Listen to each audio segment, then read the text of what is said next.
Hello, hello, everyone. It's time for Money Dance. You know, we like to start with our fun NFA Money Talks dance. I'm making an ad right now, and I have this dancer in there, and I'm thinking like how fun it is to do money dances. And every time that I have my clients message me with awesome news that they got a new client or sold a new course or got a new speaking gig or whatever it is, I'm like, okay, it's time for the money dance because we've got to create positive associations with making money and having fun in the game of making money. So that's what that's all about.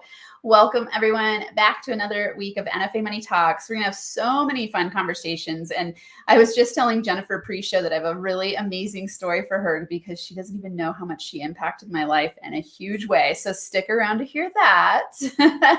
And first, we're going to start with a question about money blocks for Jennifer, and you'll find out a whole bunch of good stuff about her as we go along. So let's go with this. What would you say right now is a money block that you're working through for yourself in your business?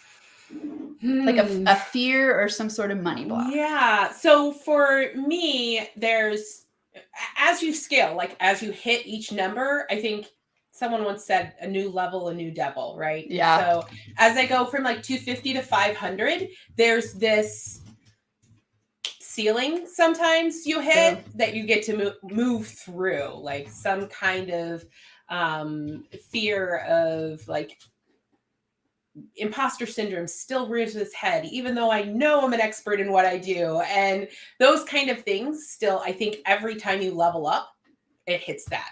Yeah, let's talk about this. I just realized I spelled devil Devel at first. That was awesome. Yeah, like will you share, because I know people go through this all the time as they're building businesses, and it doesn't matter if you're going from 250 to 5 to a million, or if you're going from 20 to 40 to 60 to 80, whatever it is. I so agree with you, and I hear this all the time. So how does it show up for you? So you said invisible ceiling. Like, what are some of the feelings you have around it, or what do you notice yourself thinking? So I'll notice a lot when I hit that ceiling, I tend to pull back. Like I notice there's that, can I really do this? Is this worth it? What am I there's fear involved. Like all of those things definitely show up. And I think it shows up at every new level in business. When I went from 0 to 50, there was all of these same thoughts. It's just, I think, different. And for me, it shows up faster, or I recognize it faster. Yeah. I'm not sure which. Yeah. But I'm like, oh, what is that about? And, get to dive into figuring those things out so I can move past it faster. I love that you said that, because that's something I've noticed with these kinds of tools that we have as we're in business. If we're not playing with our mindset, we're going to hit the ceiling and sabotage and not be able to break through it. And so, I know that you're constantly up leveling yourself. And so I have people ask me sometimes, like, what do you do when you hit those ceilings? And or even do you hit them? And I go, of course, right? Like we all hit them. So I want everyone watching, no matter what level you're at, to know you're going to hit them over and over and over and over again, forever, for the rest of your life. And that's not to discourage you. It's to help you know, like, you're not alone, and also that it's going to happen. And something that Jennifer said that's really powerful is that she just notices it more quickly and moves through it more quickly because you apply the tools. So I'm curious for you, when you notice these things going on, what are some strategies you use to break through? So one of the things that some people know about me and don't is that I'm actually a certified master coach and trainer in NLP. And Nice. So I will use those NLP tools of like really diving into the lessons and like what's causing that fear? Like what is the purpose of this? And then what lessons that I can learn from where I'm at right now. Okay. So good. So asking yourself questions. I mean, first, in the NFA money formula, the first step is always to recognize. So it's that you're recognizing it, and then start asking yourself questions to dig in, to recognizing it more clearly. So then you can know what to do next. Exactly. Yeah. But it's like not denying that it's there, right? Absolutely. I mean, I think that's the biggest thing that a lot of people, and I actually have had these kind of conversations with friends before.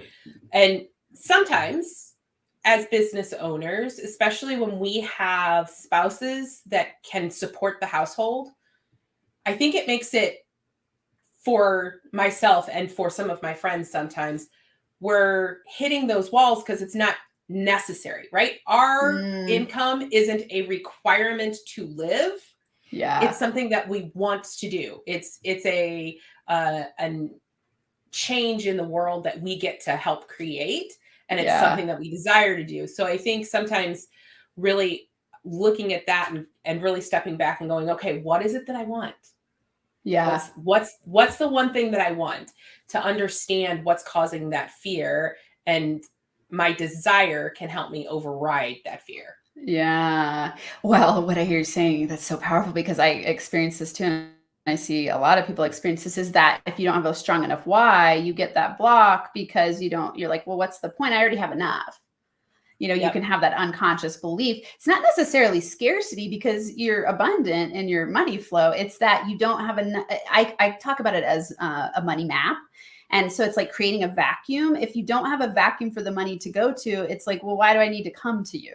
And Right. so that desire piece and understanding it is really powerful. Yeah. And I also think with money, everybody has so many mindset issues that revolve around money in and of Yes. itself. And for those of us that we're not in that I have to make money, that why becomes even more important, right? Yeah. Because money is a result of Hmm. what you're doing. It's an exchange of energy. It is not the sole end all be all. And so having that why and that big thing that's going to keep you moving forward is really important. Yeah. So many good tips. You're making me think about so much because, I agree. Like when I was on food stamps and building to six figures, it was like that first, for me, I didn't need a lot of money. It was like $2,500 a month. That was a way bigger income than I had before. So I was like, if I can just get there. And then I kept breaking through. And then the six figure was like such a drive for me because I was like, okay, if I can get to that point, then I can know I'm viable in my business. And so, when I did that, after I broke through that, I've had, I'm in my fourth year of business and I haven't grown a ton. And it's been strategic where I go, I'm just going to keep laying the foundation for like breaking through to seven figures, because as long as I work less, make more, and have fun, I'll never go back to that first year where I worked my ass off, like Absolutely. nonstop. Yes. And Yes. so it's the journey, right? It's like, it's the Right. journey, knowing it's inevitable that I'll get to seven figures. But you said something that I think will resonate with a lot of people here, is that why piece. Like for me, I sit with that too, because I'm partnered. I have my husband makes great money. We have investments, we have a pretty comfortable life now, and so I'm not in survival mode anymore. Right. And so it goes like, okay, what's the next, quest with the money, so that there's a purpose behind it, and that it feels fulfilling. So I love that you Yeah. said that. That's awesome. And congratulations. That's huge breakthroughs. Like to go from 250 to 500, big deal.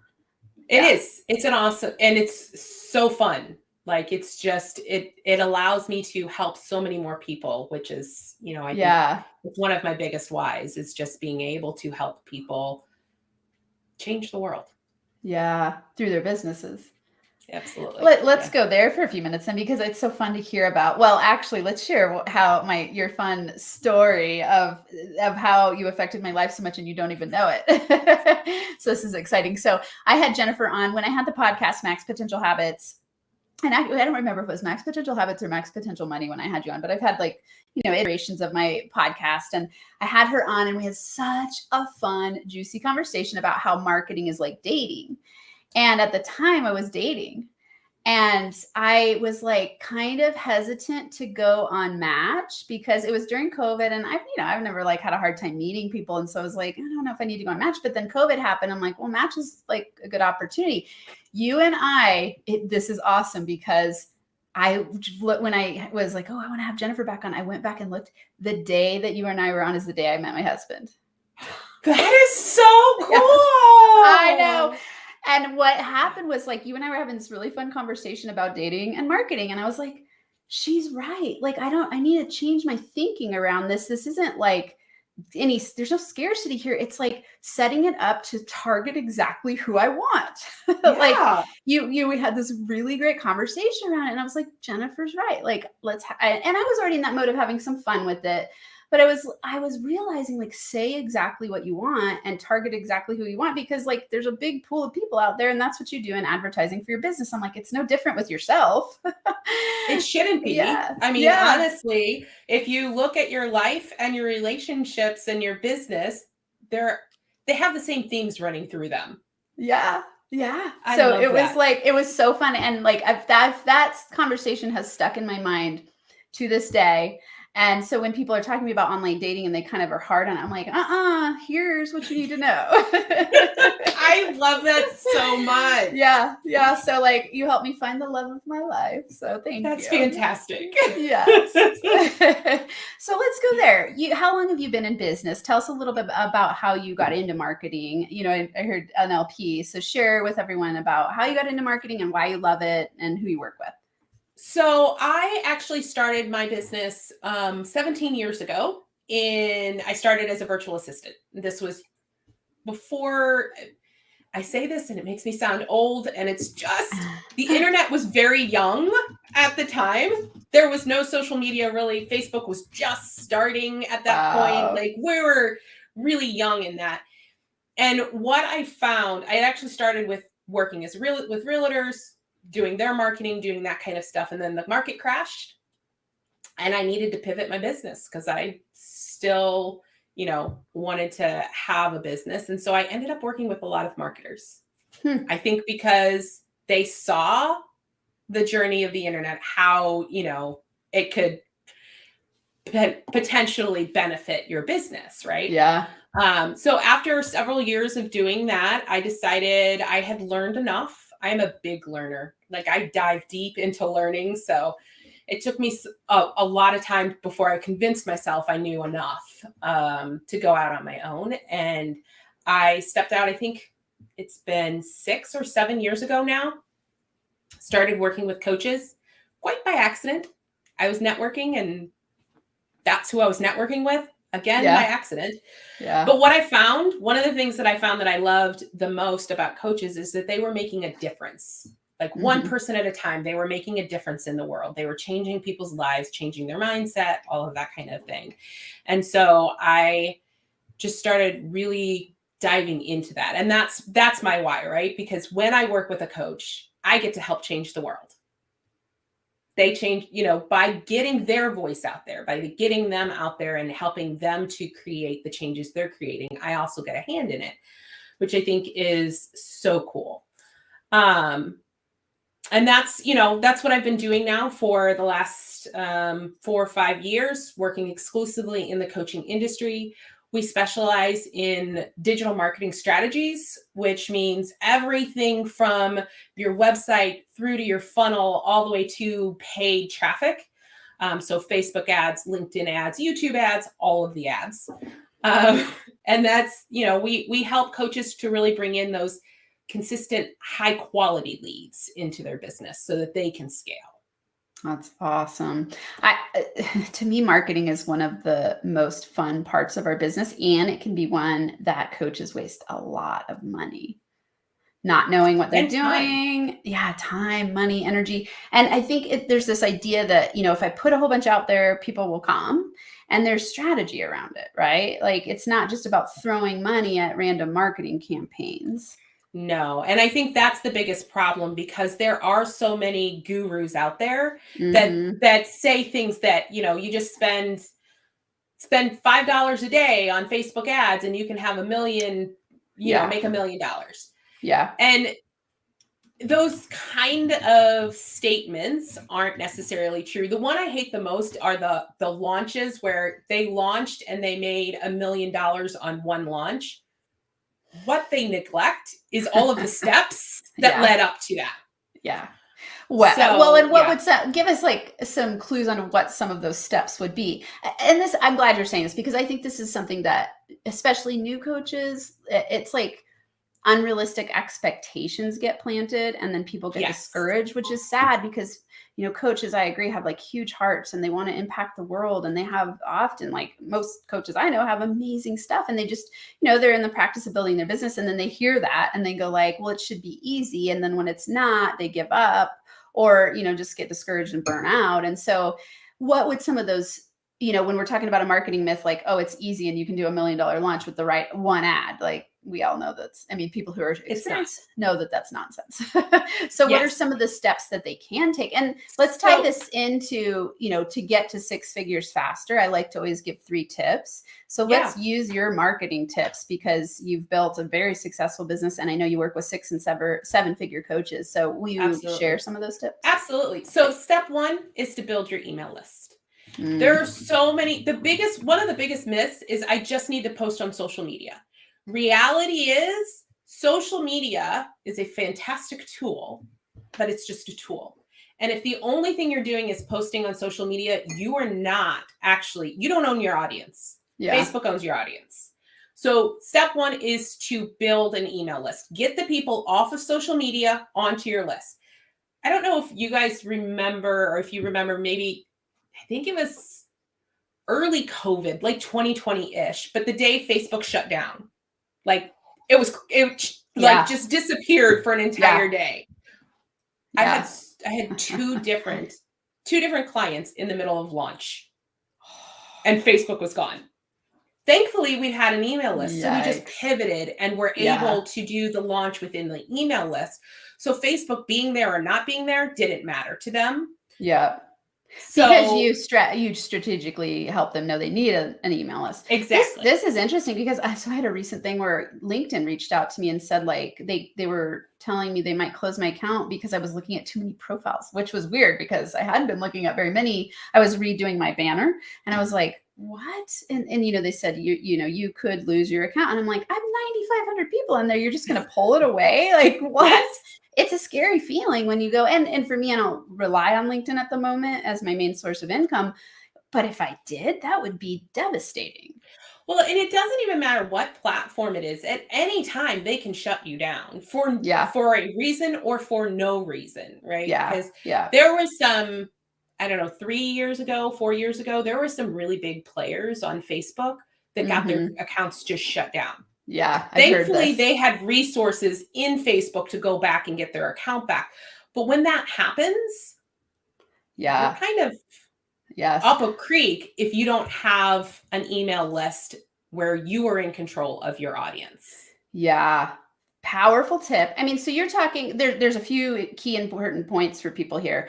It's not just to build your list, because building your list obviously is like bread and butter of your business. It's very important to have an email list. It's like taking people off those social media platforms, not taking them off, but making sure that that you own them, because you have their email address is really important, because if those social media accounts go away for whatever reason, you still have connection with your audience. Yep. So will you share, and I want to add this here. I've seen this happen on Instagram a lot. Like people, like I had a friend a colleague who, she had a list of, or a following of 20,000. I mean, she had spent years building it up, and overnight her account got hacked, gone. Like she has no way to contact those people. And it was sad. Super scary. It is super scary, especially when you do spend so much time on social media platform, whether it's YouTube does the same thing. Like every social media platform can shut you down. Pinterest, Twitter, all of them can shut you down for any reason or no reason at all. Yeah. So step 1 is to get them off of those social media platforms as soon as possible. Okay. So will you give some strategies about how to do that? Because I think this is something that people might struggle with, where they go, okay, I interact with them a lot on social media. They're engaged, but how do I now get them onto a list? The easiest thing is a funnel, right? Giving them something of value, some kind of download or a quiz or a webinar or something. Give them something of value that they are interested and want. And so they'll sign up for your email list. That's the simplest process to do it. You can do things like free newsletters and all of that kind of stuff, and the likelihood of them signing up isn't real high. Like that's kind of just a newsletter is not something that people are, it's not that they don't want it. It's just, that's not going to get them off of social media. Right? Yeah. And I want to ask you here, because, so I said, give your subscribers value to get their email, right? It's a win-win exchange, and it's got to be pretty juicy these days, because there's so many opt-in options. What are you finding converts the best? I love quizzes.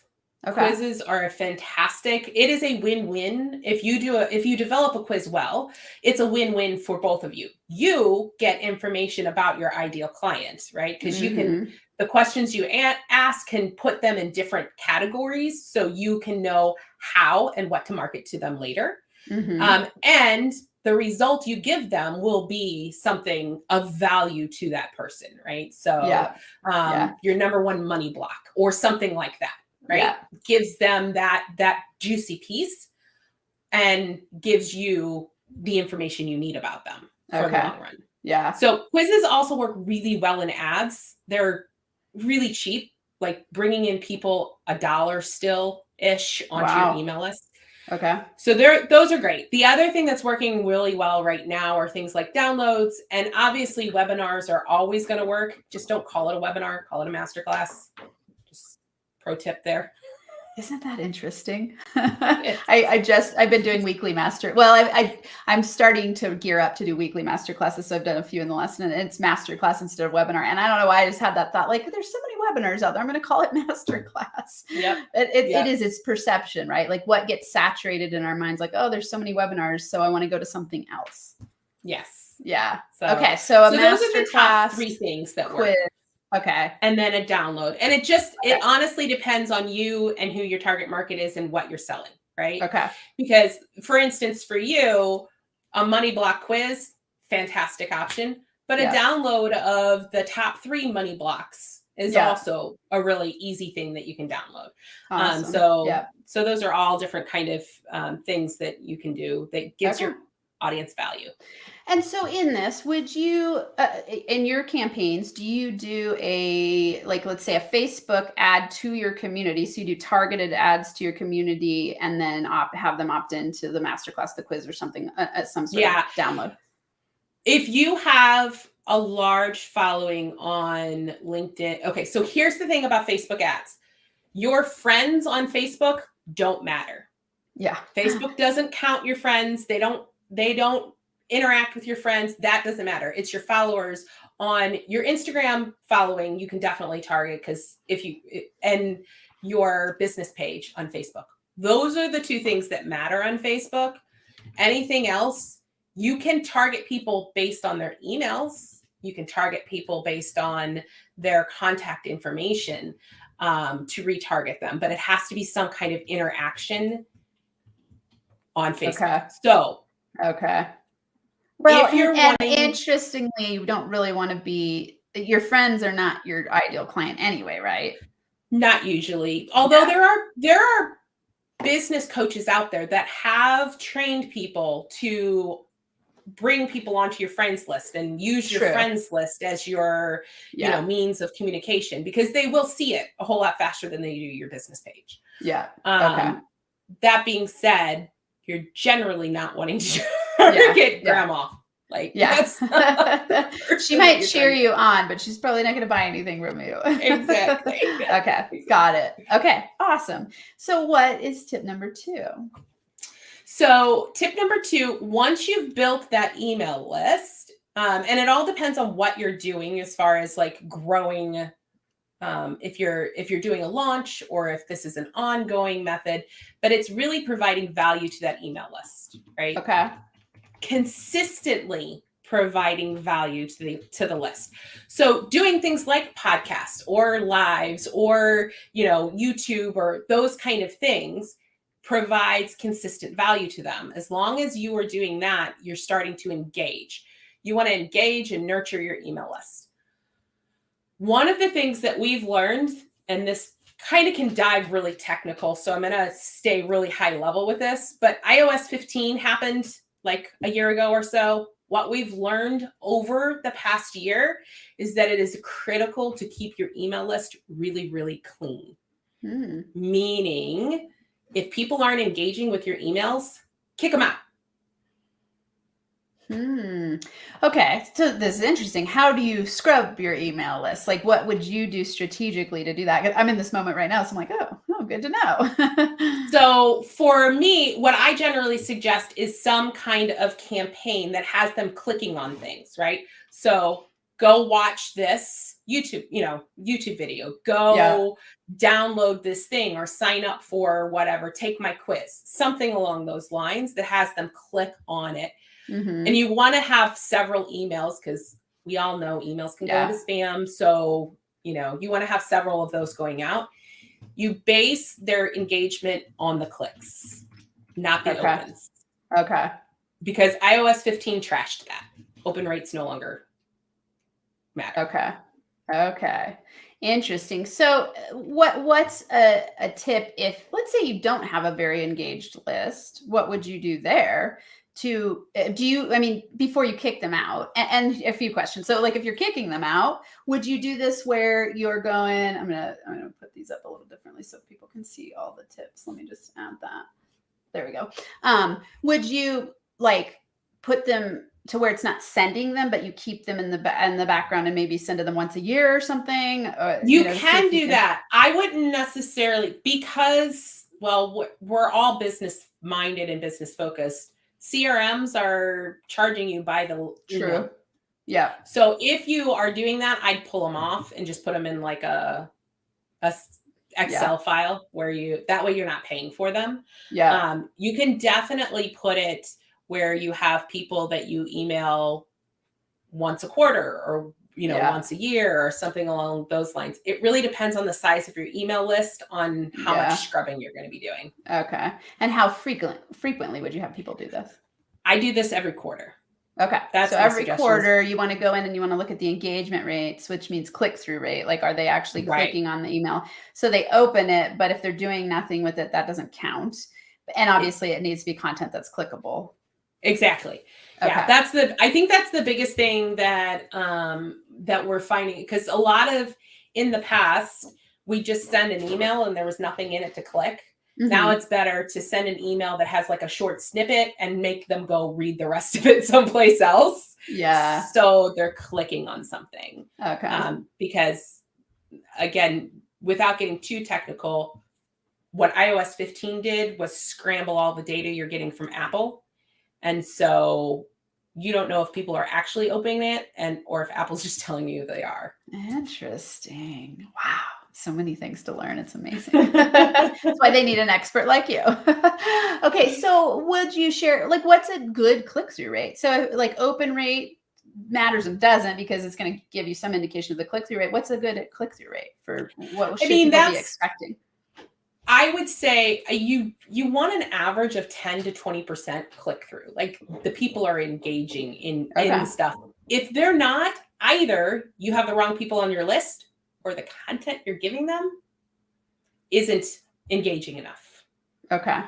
And that's really trial and error, I think, trying to figure out which one it is, changing small things as you go along to see what increases that click through rate. Yeah. Also, it's about setting it up so people can click on things. There's that too. Yeah, this is interesting because this brings me back to, your tip number one, thinking like to build your email list. Because let's say you have a social media following of sorts and you are wanting to get people off of the social media onto the email list, but maybe you have like only a couple thousand people in your social media, then you would go to always be doing a campaign advertising somehow. I'm thinking like the difference between organic versus a marketing strategy. When you move to paid ads, when you're wanting to grow your email list faster, organic traffic is amazing. Yeah. It's also slow. Yeah. Right. It's a great way to interact with people, to engage, to bring on, to sell, all of that kind of stuff. So it's all about the speed at which you want to do that. So building in your email list through paid traffic will get them on faster. Okay. That's a great tip because, it's interesting for me in my business. I've done everything organically. I have a small list, but very active, like a lot of repeat clients and a lot of referrals and a lot of stuff like that. And so I haven't needed to grow my list until recently. I'm like, okay, I'm ready to scale to 7 figures and I need more people to be finding and discovering NFA money. And so I go, oh, well, like paid ads, right? And then that's a whole nother level of how to reach out to people. Okay. You also want to keep in mind with your list, if you're launching a course or something like that, make sure that you have at least 1,000 people on your list to launch to. Yeah. Yeah. Otherwise, the results would probably be a little disappointing for you. Yeah. Of the launch Well, itself. especially the amount of work that goes into launching a course. Unless I could say, like, if you have a community, like a JV of some sort. So I've launched, because I have a small list and I've launched programs, but it's been to their list. Right. And so that's a whole different story and Yeah. a fantastic way to grow your business. Yeah. If you can't afford paid traffic, like if you can't afford to step into that world yet, finding JV partners that will launch into their list for you, that's a amazing way to grow your business. Yeah. What would you say for paid ads for, you know, people who go, okay, I'm ready to do some paid ads. What are your tips there? Because, and I'm sure you have a lot of them. So if you are going to DIY your ads, I would suggest, number one, taking some kind of course so that you know what you're doing. You can really spend a lot of money, because I can give you general tips here. And if you go and implement them, they may or may not work depending on how you do it. Right. So take some type of course or hire a consultant that can it's not agency level. Like, there's a difference between, you know, someone like we provide consulting services, agency services. So the agency services, we do everything for you. Our consulting services are, we work with you to get you where you want to go, but you are doing the heavy lifting. You're doing the actual work. Yeah. So doing something along those lines. So that would be like the biggest, because ads can be expensive and they can be incredibly time consuming if you don't know what you're doing. Yeah. So it doesn't really work to give like an amount, like, oh, have this much ad spend per month, because you could be putting let's say you do $1,000 of ad spend and it could be completely wasted. Or if you know what you're doing, it could be really lucrative. Exactly. Now I would say if you are at you're just getting started and you want to run paid ads, you can easily do like a $5 a day campaign for engagement, right? Getting people to like your page or watch your videos or those kind of things. That actually grows and builds your audience without spending a ton of money. Mm-hmm. And then you can retarget them and bring them onto your list later. Got it. But yeah, there's 3 types of ads you want to do. Top of the funnel is always awareness. People need to know who you are, what you do, who you serve. Middle of it is that lead generation, getting them on your email list. And the bottom is retargeting them so that they are buying from you. So there's so much strategy in this, and it's interesting to me to be reminded of this. You know, like when I was talking to you before, when you were on my show before, I wasn't at the stage of doing ads.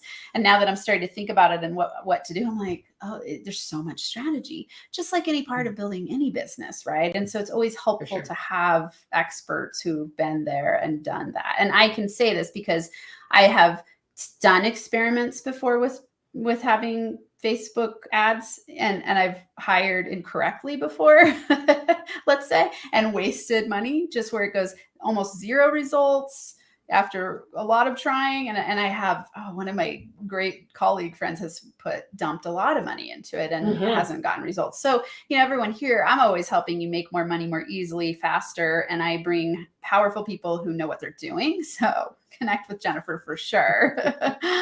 You know, this is what she does. She is an expert at it. So thank you for these tips. Okay. So right now we have number 1, we're going to build your email list. This is going to help you get to 6 figures faster. Of course, being conscious of that could be organic and that could also be paid. If you're going to pay, take a course so you don't just waste money. I'm curious what you think about this in terms of building your list. I see sometimes people start a business and they want to do ads right away, and I don't think they know their messaging yet, and it just wastes money. What do you think? That's the thing. You have to have 3 things before you're ready to run ads. You have to know your ideal target audience, like inside out, in depth, like really know them. You have to have a funnel to drive them to, because otherwise you're just, again, wasting money. Yeah. And then you have to successfully have sold your product, service, or solution. A lot of times I see coaches come to me and they're like, I want to run ads. I'm like, great. How many clients have you had? 2. You're not ready.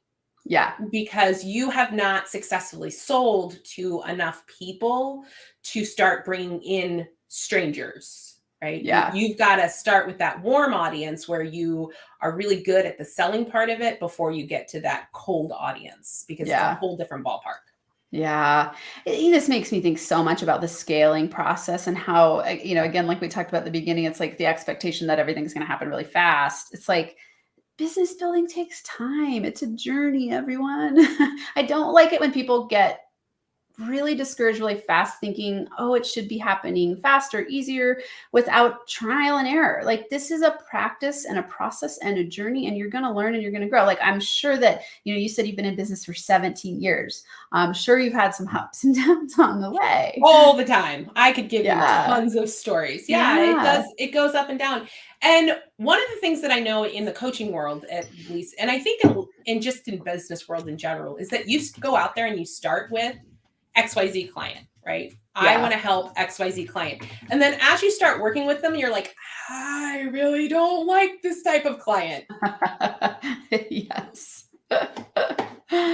Before you run ads, really make sure you're running them and targeting the type of people you actually want to work with, because otherwise you're wasting money. You're putting people on your email list that aren't your ideal client. And then when you go to sell them, you're miserable because you're serving people you don't want to work with. Yeah. Yes. This is where, those myths we were talking about, it's like the myth of building a business that, and this is funny to say, because I always tell people, let's work less, make more, and have fun, and make more and more easily. It's about refinement of yourself. It's not about that thinking that the business building journey is easy, in the sense that you don't need to figure anything out as you go. Like, the more that you're willing to figure out as you go, the easier it gets. The more you're willing to experiment, the easier it gets. The more that you recognize it's going to take an up and down cycle, and getting to know yourself, who you work with, how you work with them, what kind of products, programs you like to deliver. I mean, that isn't something that you can do quickly. And it's not something that I think there's a lot of misconceptions out there when we're talking about these myths, that you automatically, first shot, build the perfect business. That doesn't happen. No. There's one thing, not beyond dating your ideal client, which is always what I go down the rabbit hole of to explain marketing. I also tell people marketing is both an art and a science. Mm-hmm. Right? The science portion is the trial, the error, the trusting, the setting out the hypothesis, understanding what's working, what's not working, and making those pivots along the way. Yes. And being able to do that is incredibly important. And without it, you're honestly throwing spaghetti at the wall, hoping something sticks. Yeah. Yeah. Well, meaning, say more there. I'm curious. I want to hear more about that. So I see a lot of people, they try all of the tactics, right? Some guru told them to post 100 times a day on Instagram, and that's how they're trying tactics. They don't have a strategy in place. So they don't know what's actually working, right? Because they are just throwing these posts out. They're doing quantity over quality, and they don't know it's actually working. And that can be true for, your lead magnet or your funnel or your emails. Really knowing what's working helps you to make small changes instead of throwing it all out and starting over again, which is exhausting. Yeah. Yeah. So what I hear you saying that's important is tracking. So it's building awareness around what's working and what's not, instead of just like, hey, I'm going to throw everything out there and then see what happens. It's doable. Like, you can figure that out. It's just going to take you a lot more time, and you're going to spend a lot more money. Yeah. So we want to be strategic about it. Those business owners that are making high 6, 7, 8 figures, they're not doing it on a hope and a prayer, right? No. Like, they're not. They have a very clear strategy, and they're assessing the strategy along the way. Yeah. They're using the scientific method, for lack of better terms, of this got a really great click-through rate. This didn't. Let's do more of this and less of this. Yes. And it can be that simple. It takes the effort of focus, right? Yes. Instead of, and this is interesting because, when I think about money blocks, a lot of people who get freaked out about looking at money and have this thought that once I get to this level in business, I'll be happier and then I'll start thinking about that stuff. It's the opposite, right? So we want to be willing to look at our money, because a money block is going, money causes stress, so I'm going to avoid looking at it. Yep. And that costs you more money. Mm-hmm. And so then you keep recreating that money block. And so don't do that, everyone. Absolutely. It's the same with marketing, by the way. That's one of the biggest marketing myths, is that marketing is a nice to have. It's a luxury item. Marketing is a requirement in your business. If you don't have marketing in your business, you don't actually have leads coming in. You can't make sales without leads. You don't have a business without sales. Yes. Well, and let's dig in a little bit here, because, if marketing is a requirement, what I hear you saying is it could be organic marketing through social media or paid marketing to grow faster. Absolutely. It can be any type of marketing, but there are so many people out there that they do like the start and stop, right? Marketing, where they're like, I'm out here, I need money, I need clients, I'm out here, I'm out here, I'm out here. And then they disappear when they have 2 or 3 clients. And then they lose momentum and can't scale.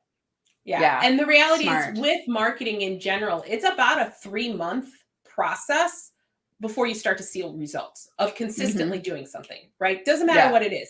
Doing your YouTube channel where you are consistently posting something. It's like 3 months before you start really seeing those results of doing it.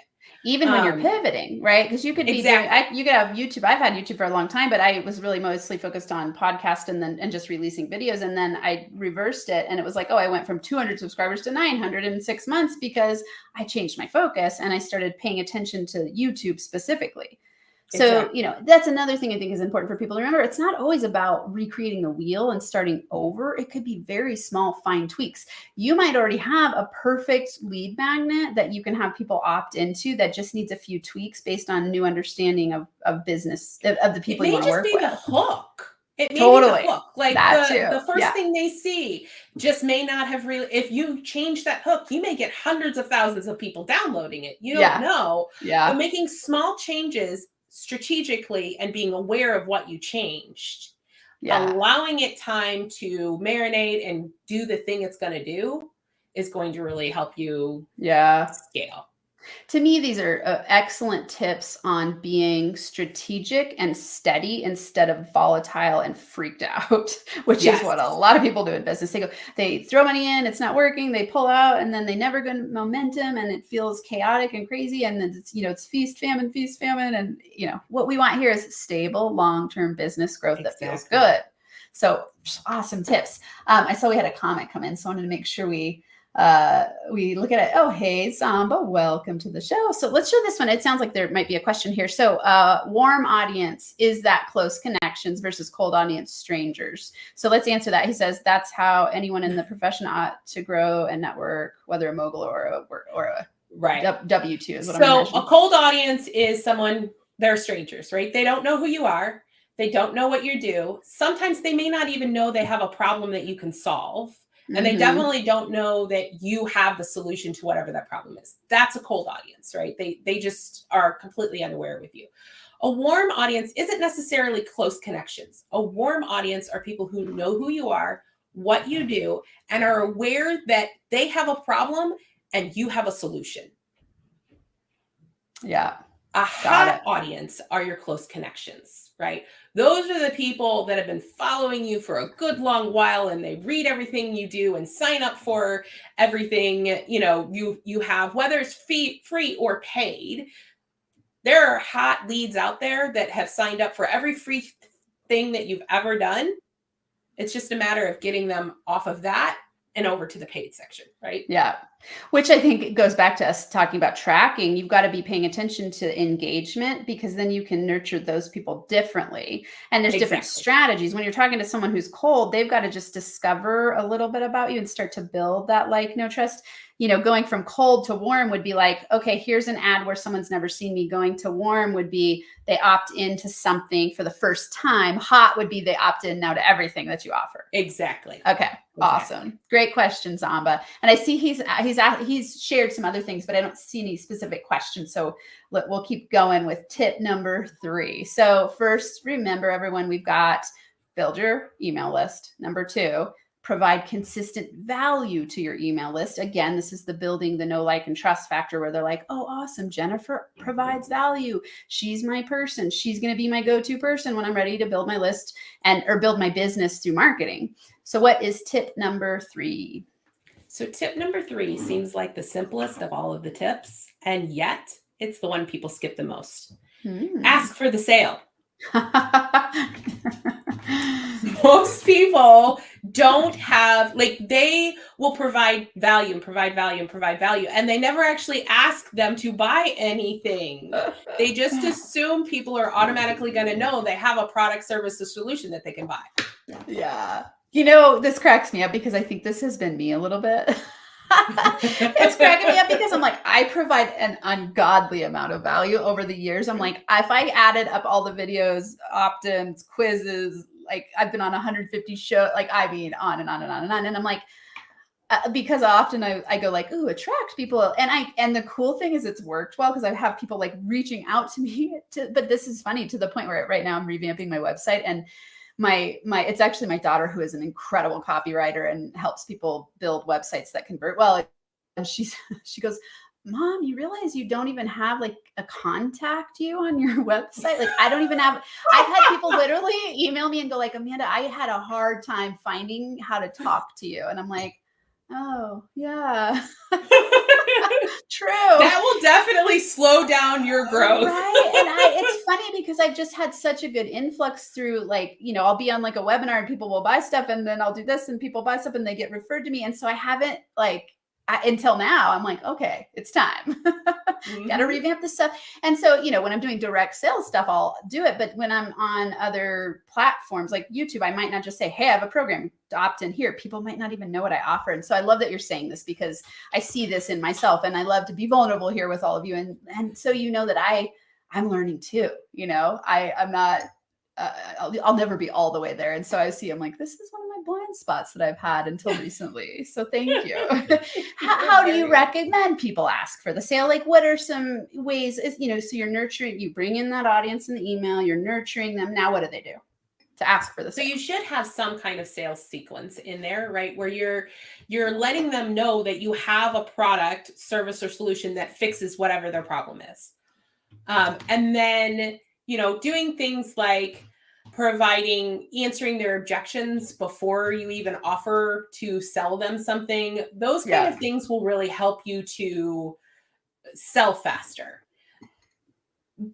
And the most important part is really giving them a clear idea of what you sell and just saying, hey, I have this. Can help you. Yeah. I have this. This can help you. You want to hop on a call with me? You want to buy it directly? Depends on what you're doing and how you're doing it. But yeah, asking for the sale is the thing I see so many people, they nurture the heck out of their list and don't actually ask them to buy anything. Yeah. Yeah. Which is interesting because I can see all kinds of different money blocks behind that. Like for me, it's not, I love selling. It's not fear of sales. It's just been like overlooked in my mind completely, which I think is hilarious. And I go, what is that for people? You know, I've worked with people before where it's like a block of self-promotion where they're like scared to promote what they have. They might not think it's good enough. For me, it's been that I've been so busy already that I haven't needed to do it. And now I go like, oh my God, my business can scale hugely asking for the sale in a different way. And then, you know, I took recently a copy course, or it's like an email marketing course. And it was like, he talks about asking for the sale every single email, you know, and I'm like, I think, well, duh. I mean, I definitely think you can put that in there and also be aware that it can also burn people out. Like if you're constantly, I had a client recently, we sold something new every month into his email list. And there came a point when people just stopped buying. And I had been telling him for several months, I was like, this is too much. You're burning your list out. And so he finally listened when the last two things completely bombed because people had bought all they wanted to buy for the last 6 months. Yeah, that's interesting. So we took the summer off of like selling. Yeah, this is a good point, and I want to see what you think about this. So, too many offers burns out your list, right? Okay. Yes. So, what do you have a recommendation in terms of how many offers people have? I hear different things all the time, and I often tell people narrow your focus to expand your financial freedom. And so, Yeah. like, I like the people I work with to build one thing that gets to six figures before they create a whole bunch of other stuff and just Yep. hyper focus on the one thing. What do you think? I am Is always, so recommended? I have two, I am always about the one thing, right? Sell the one thing, have one really great funnel until you hit that six figure or even beyond six figure mark. Yeah. That being said, I also believe the person with the most flexibility Mhm. controls their life, controls the room, which means you may have, now, when I say to focus on that one thing, for me, it's marketing, but I have multiple avenues for people to Yeah. work with me because Yeah. depending on where they come in their business. So being flexible in that respect, if you're getting hundreds of clients that are just starting out in your business and you don't have a product to sell them, that's a Yeah. bummer. Yeah. That's a Yeah. bummer. I Right, you will could be say on opportunities. exactly. Yeah. I will And then, say, like, you're I mean, saying, like, it's like switching trends too, like, you might notice a pattern of people asking you a consistent question that's not in this one product or program, and then you go, "Okay, I need to create another one." exactly. Okay. And it also Yeah. allows you to scale people up, right? Because they Yeah. may come in at offer A and really as a coach, you start to really make those $1 million coaches when you have B and C offer, like they got through A and they loved working with you Yeah. and they What's want the next? next thing. What's Yeah. next? So Yeah. creating that value ladder of what comes Yeah. after, that And I want helps. everyone here to think about not overcomplicating this, because what this could look like, the way I've done my business is like I go, okay, it's like they could do a DIY course or they could add on one-on-one with me. Now let's say they've gone through both of those and I don't have anything next, but then all of a sudden I have five people go through the one-on-one. Now I go, could I do an annual retreat? Like, could I Mhm. do something like that? So don't, Yeah, it it doesn't doesn't mean you have have to to be complicated. pivot your whole business in this huge Oh, way. absolutely not. Yeah. Absolutely not. Like I said, with us right now, there are two tracks. There's the done with you services where we provide consulting with you. And then there's the done for you services where we take it all over and do it for you. We approached the consulting portion because we were getting a lot of people in that weren't quite ready for the done for you, right? Yeah. They weren't ready to invest in that. And they still needed help. And we were Yeah. able to help them with the done with you Yeah. process where we can Yeah. consult with them.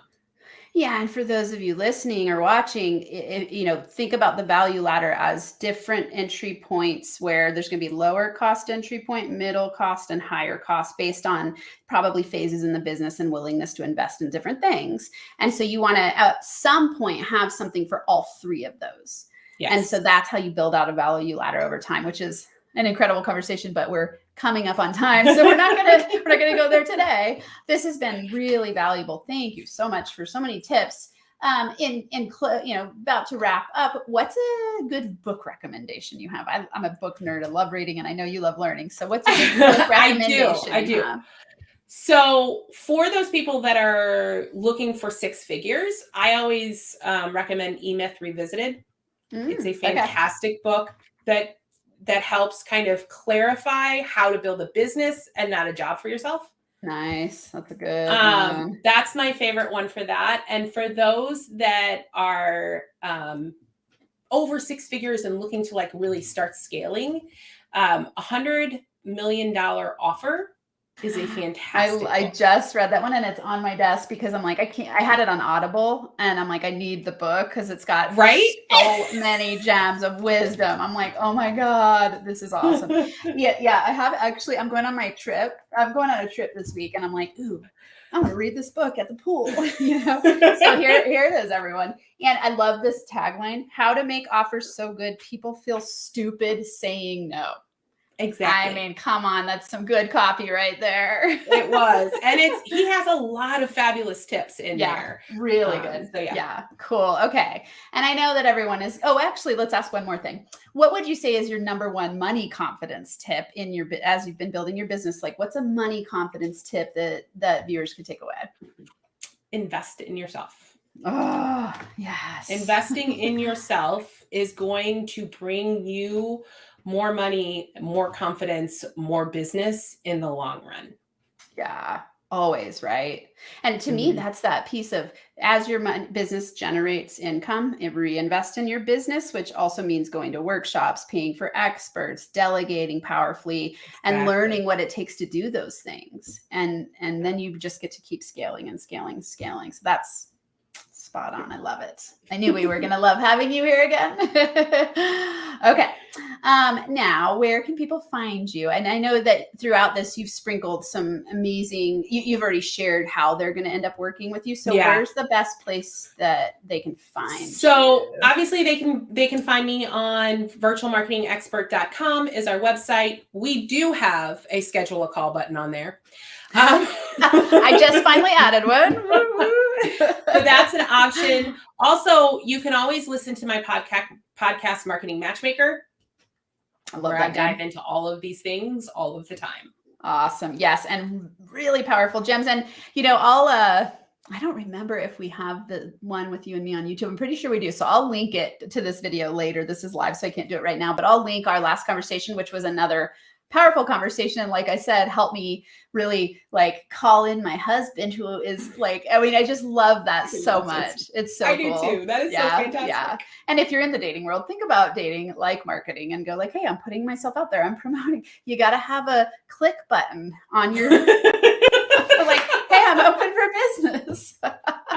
Cracks me up. It's funny how I've been so into attraction-based marketing that I'm expecting people to come to me, and it's worked really well. And also make it easy for your people, Absolutely. So I've started now I put a, schedule a call with me. It's actually not even on my homepage yet, but it's on my program page. And then in my emails, I've started going hey, here's how you can work with me. Funny.